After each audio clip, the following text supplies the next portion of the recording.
We're about to talk to Ross from MediaLink, and we're about to meet with Ross from MediaLink. And MediaLink has a lot of companies here in this huge place in Cannes, so I'm excited to learn more about the company, and you should be too. All right, hi. So to start, can you please tell me your name and what do you do? Ross Siegel, Executive Vice President at MediaLink.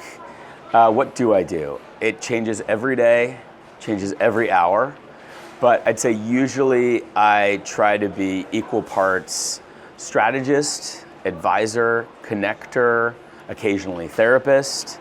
I try to understand where our marketplace, however you define that, is moving.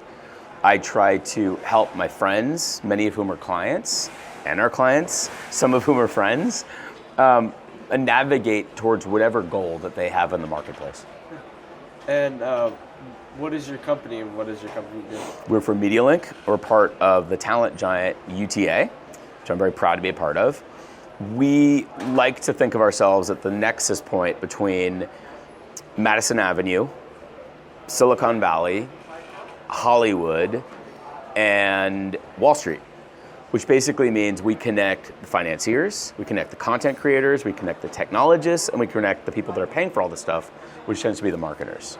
When I say we connect, there's a lot of ways to do that. They're straight up, Rio, meet Ross. There is Rio, we think you should meet Ross, but before we do that, we want to make sure you have something to tell Ross that will resonate. There is, what is Ross thinking? There is, Ross is going to open his wallet and buy something. Under what circumstances would he do that, and what are his opportunity costs? What else could he do? And we like to think that whether it's media companies, startups, tech companies, content creators, all of the above, even brands, we help them sort of figure out and navigate that in an ever-changing landscape. So, you kind of help bring companies together, other companies together? Yeah, or? I mean, that's among other things, that is what we do. We also create knowledge and gather intelligence and create plans and strategies, a lot of which comes from our connections and the information we're sourcing in macro and micro ways from all of them constantly. So when you say you're sort of getting knowledge, what does that mean? It's a good question. It can mean a lot of things, right? Knowledge, I think at the end of the day, probably means what is the information that any one person needs to be effective in their organization, and then what is the knowledge that an organization needs to progress? And obviously, all those things can mean very different. The way I would probably break that down is, at any given moment, the world of media and marketing, this sort of like spectrum, or maybe divide, is subject to the forces of, can a beer company afford hops at cost? Can they ship those things across the Atlantic Ocean in a way that allows them to pay for whatever they're trying to do and then market and still make money, right? There's Google and Apple and Amazon, these platforms. They have their own agenda, and sometimes that agenda has technology shifts, like this thing called a cookie, which is like this underlying framework of the digital marketing world. That's a controversial idea. If one company decides we're going to get rid of a cookie, which is happening, it throws the entire model that's been being built since 1994 into jeopardy. Meaning that all of these companies need to then figure out, how do we do what we've been doing for over a quarter of a century, as well as we've been doing it now, and what does the future hold, and how do we keep in front of our competitors? And that can be Coca-Cola, it can be Warner Brothers Television, it can be Warner Music, it can be a musician, it can be some tech company that ties it all together, big and small. We like to think that when one little thing happens, there's a butterfly effect. And then we try to help companies understand, where is that butterfly effect gonna like occur 3 derivatives down the road, and how do companies stay ahead? All right, yeah, thank you. And one final thing, do you have a message or any messages to marketers out there? Sure. I think there's one thing, because there's 2 things that I've lived by in my career that I like to think about is, if you don't know something, don't assume, ask a question, because you'd rather look like kind of a dummy by asking a really good question than look like a total dummy when you don't know something and you make a big assumption. Yeah. That's kind of like, I think, how MediaLink is based. Like, we try to sort of seek truth, even when it may be staring us in the face, even when it may be obvious, because usually it's not.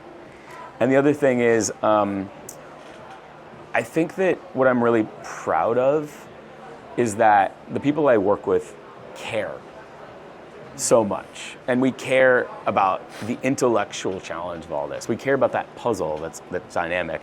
We care about the people we work with. And I'm just fortunate to be in working with people like you and the people that we all work with, and people that really are very thoughtful and considerate.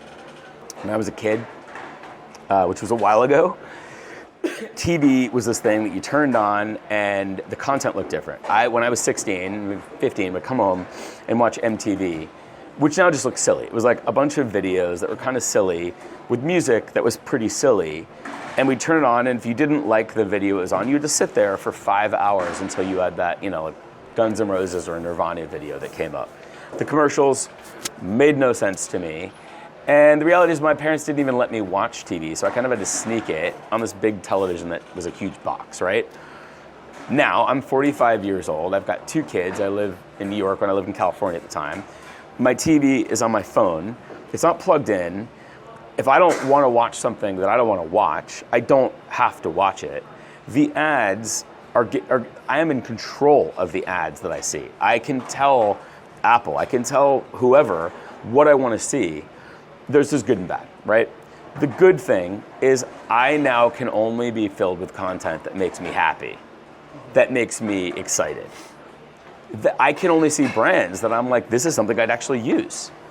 The bad thing is that it removes all serendipity, and it removes all discovery of ideas, of concepts, of products that I didn't even know I was interested in, or maybe I should be interested in. So what I think the world is dealing with on both the marketing side, the technology side, the content side, is this filter bubble, and I didn't coin that term. I can go my entire year consuming content and media and advertising that is only the stuff I know about and like fits me, and I will never be exposed to anything else. This is the divide that I think is like an existential problem for marketers, for content creators, for our democracy that we're going through now. Oh, that's really interesting. Yeah, and I will also say, like, going through that 5 hours on MTV. Remember MTV? Remember? Yeah, you may not have wanted to see a lot of the stuff that came in the middle, but the fact that you White Snake.